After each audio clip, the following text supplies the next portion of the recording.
Yo guys, what is up? Max on our first Descendant video, and today we're going over my updated guide for Bunny. Now, I posted a very early, like pre-hard mode Bunny build. I then updated it to like putting, I think, one catalyst on Bunny. It was a very budget build, and this is now the like min-max. We fully invested into Bunny. If you want to see like a lower investment Bunny build, I will have a link down in the description and the comments, but this is pushing Bunny to their absolute limits in terms of damage, clear speed, everything else. In this video, we're going to be going over everything that you need to know. Hope you enjoy the video. Let's get right into it.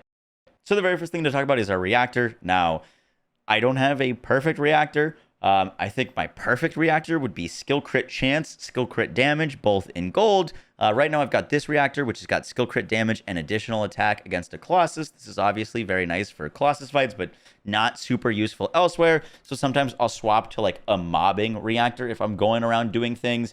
I like this tingling singularity reactor with skill effect range and skill crit damage. This one's nice as well. Skill crit chance would be good there.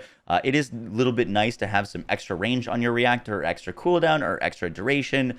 Sometimes skill cost can be nice, but you're mainly looking for, at this level of investment, I think skill crit chance and damage are just overall really, really good if you're specifically looking for bossing. Extra damage against a Colossus can be really, really nice. But that is our reactor. Once again, if you ever want to farm for a reactor or a very specific one, you can open up your map, go to the difficulty level rewards, and then you can type in exactly what you're looking for. So if you want to use Bunny with like a sniper rifle, you can look for a sniper rifle one. I typically use Bunny with general rounds. So general rounds, electric, singular, and forward base is the farm right now for that reactor. Next up, we get to dive into Bunny builds. Now, before I like break down all of my decisions, I just want to say that to like fully min-max a character like Bunny, you need to put on catalysts on a lot of your slots, and the more slots that you catalyze, the more limited you are in your build diversity if you want to swap out Transcendent modules.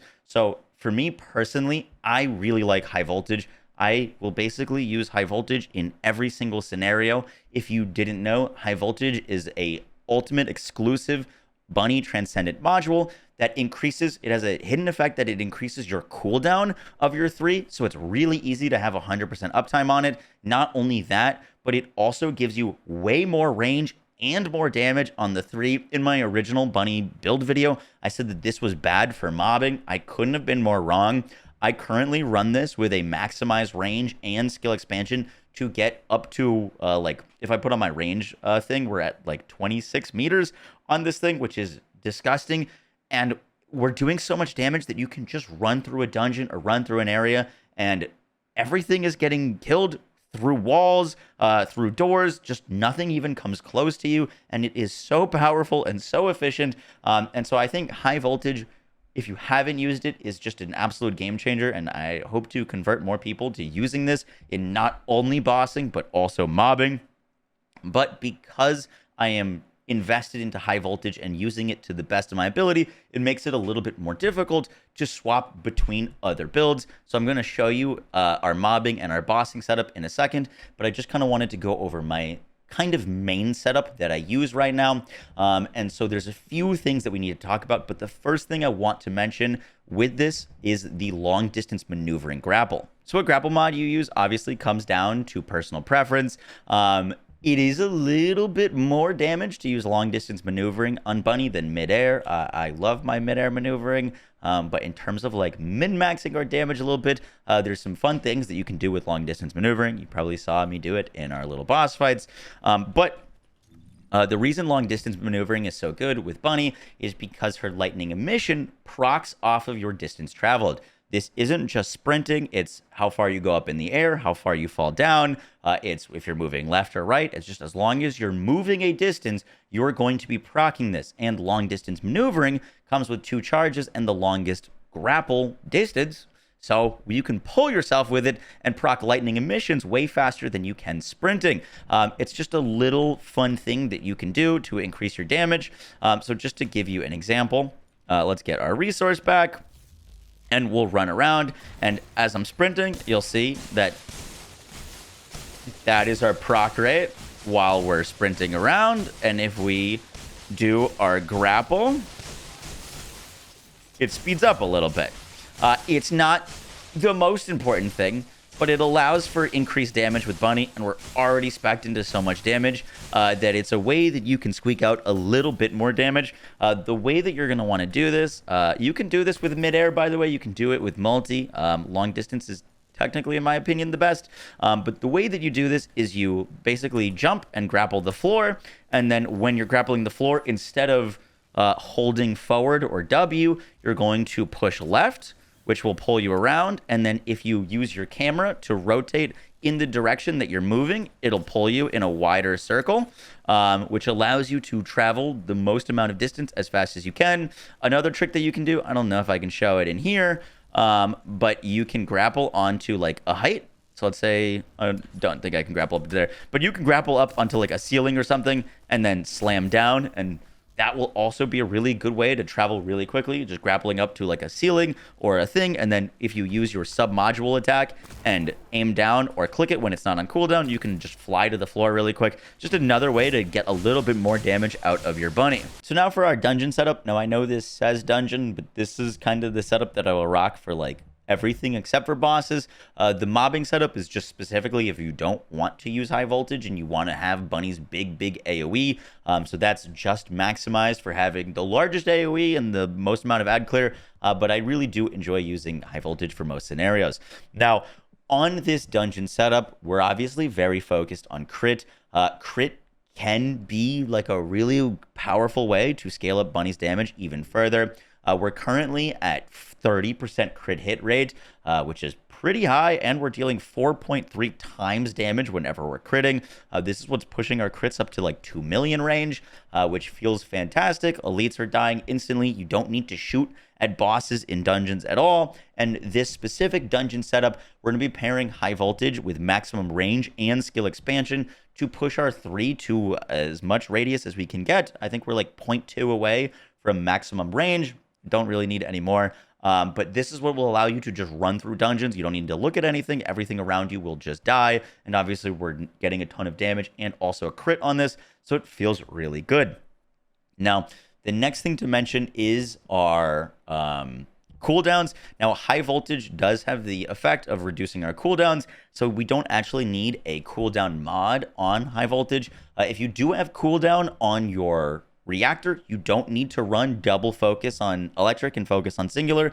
So just know that you will have more than enough cooldown if you have one of those. If you don't have cooldown on your reactor like me, you can run focus on electric, focus on singular for 100% uptime on your 3. Next up, this setup is not running a defensive mod. If you feel like you need a defensive mod, you should run Spear and Shield. It's like 4% more total damage than Iron Defense, but Spear and Shield is kind of nice if you feel like you're having a tough time or dying ever. With this setup, you really shouldn't encounter any deaths because most things are dying in like 1 to 2 hits of your 3, and the elites are probably dying in like 3 to 4. It's quite impressive. But if you do want to run a defensive mod, I'd probably keep the maximized range because it's incredible quality of life, and just swap out a little bit of damage for a little bit more survivability. But that's just a personal adjustment that you can make with the build. Now we get to talk about bossing. The big thing for bossing is obviously we don't need MP Collector. We're just going to be fighting a boss. And the best ultimate mod that we're going to be using, or Arc-Tech mod, in my opinion, is Dangerous Ambush. We'll talk about that specifically. The other one that you can run is Multi-Talented. And in testing, Dangerous Ambush is just more damage by a fair bit. So that's why we're running Dangerous Ambush. If you wanted to, you can run Multi-Talented. It can snapshot for the 3 and give you some nice damage a little bit more consistently, but Dangerous Ambush is what we're rocking here. We also do throw on a defensive mod. If we're going to be fighting bosses, we do need the survivability. I'm using Spear and Shield for some extra damage, or for extra damage. If you want some extra defense, you can go for like an increased defense mod and pull out even more defense. You could also go for something like Shield Conversion, not really important shields, and get even more defense. Once again, this is another way that you can kind of adjust the build to how you want it to play. With just Spear and Shield on, we can get to like 25k defense for bosses, which feels pretty solid. And if you obviously want to go for more defense, If we put on this, it's not even maxed. We could definitely max that. That puts us to around 30k defense. So once again, you can adjust the build to make it as tanky or as damaging as you want it to be. The other thing to talk about for bossing is the skill simplification.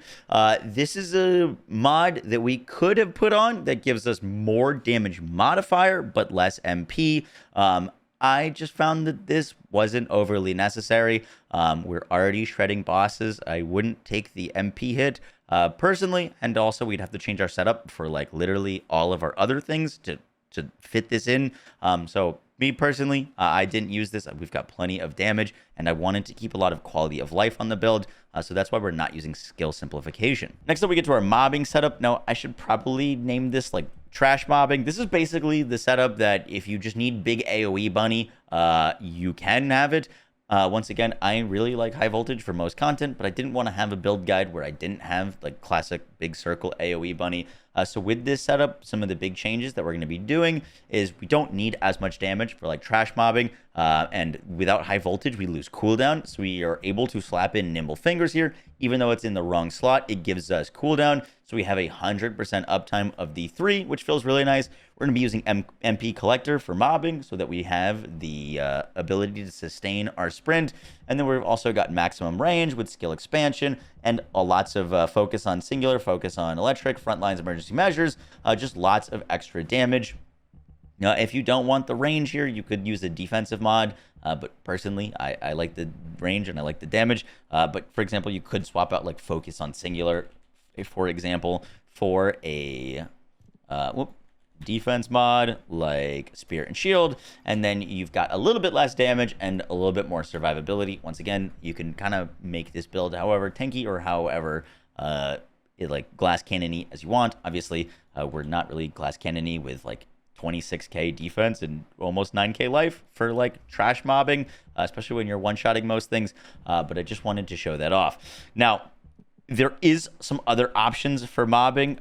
There is a mod called Bionic Fuel, which is quite interesting. With Bionic Fuel, it affects your sprint so that you sprint slower. However, you no longer drain your mana. You actually drain your health, which allows you to sprint basically infinitely. However, you can get really, really low health. So with that, you can run HP Collector and sprint around. I messed around with this, and I personally just am not really a fan of it. You move slower. You can compensate with it. For example, with some things that you can put on.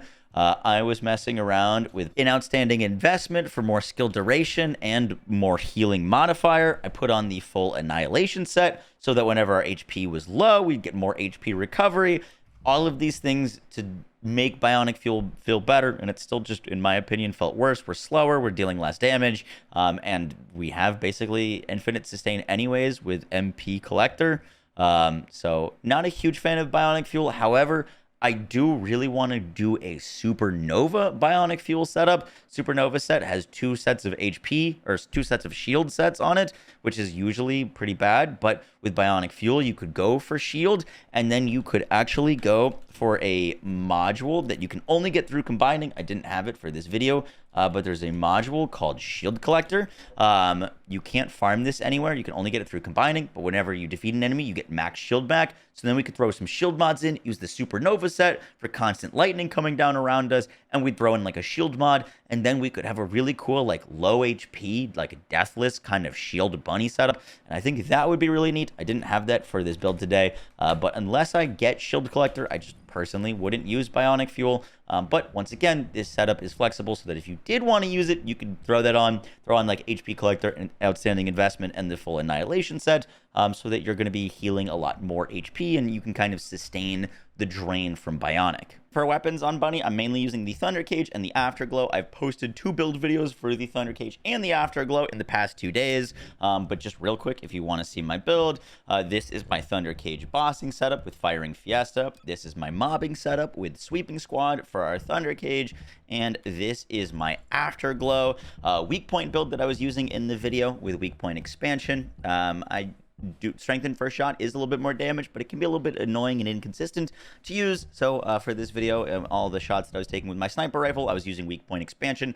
The only reason I was using the sniper rifle is I can get, with my current build, I can basically down a boss in 2 shots with this thing, and then I can make sure that I'm snapshotting for my entire duration, my dangerous ambush, because if you click this while a boss is down, it lasts for the whole duration of our skill. So then we're getting 20 seconds of way more base damage. We're dealing 50% more damage if I down a boss, and that's how we're melting bosses in seconds, which is pretty awesome. But yeah, those are the weapons I'm using. Okay, now for our components, because like with the different setups, you can change the different components. For most of the time, I'm just running 2-piece Annihilation set. I've got Annihilation sensor with max MP and MP recovery in combat for sprint sustain. And then I've got Annihilation memory with max HP defense and more MP recovery modifier. This is huge for sustaining sprint. It's really nice quality of life. Then I just have a HP legendary that I found with double rolls of HP, and I had a supernova with defense, max shield, and toxic resistance. You could run like 2-piece Annihilation and 2-piece Supernova, but I lose about half of my HP doing that because they can't roll top rolls HP. So for me, that's not really worth it. For bossing, specifically for bossing, I once again recommend wearing 4-piece Slayer. That is for solo play. You get a 26% skill power increase, which is disgusting. That is for like big damage on bosses. And then in terms of the if you wanted to run Bionic, you go 4-piece Annihilation, which is really nice. And then lastly, a set that I don't have for this video that I would like to get, that was recommended to me. I didn't even realize that this was a thing, to be honest, is the Battle Aesthetic set. If you can get 2-piece of this, you'd go for top part, which rolls defense, and you could go for bottom part, which rolls defense. I've never even encountered this thing, but you could get 2 of these, and they roll with 18% skill critical hit rate. They can be farmed in higher levels from like hard Kuiper Refinery. So if you've been running that, you might have encountered them. I have yet to see these in my time playing the game, but it seems like you could get a skill crit rate of 18%, which would be nutty for this build. Once again, just not something I have right now. Guys, that is going to do it for the build video. I hope you enjoyed. I know this was a longer video, so I appreciate if you watched to the end. I know it is very easy just to grab the mods from the screen page and plug them in, but I hope that you appreciated the explanations on my decision making, because this video took me a long time, and a lot of decisions were made on how to set this bunny up exactly how I wanted it to be. So you guys, that is going to do it for the video. I will catch you on the next one. Take care, guys. Peace.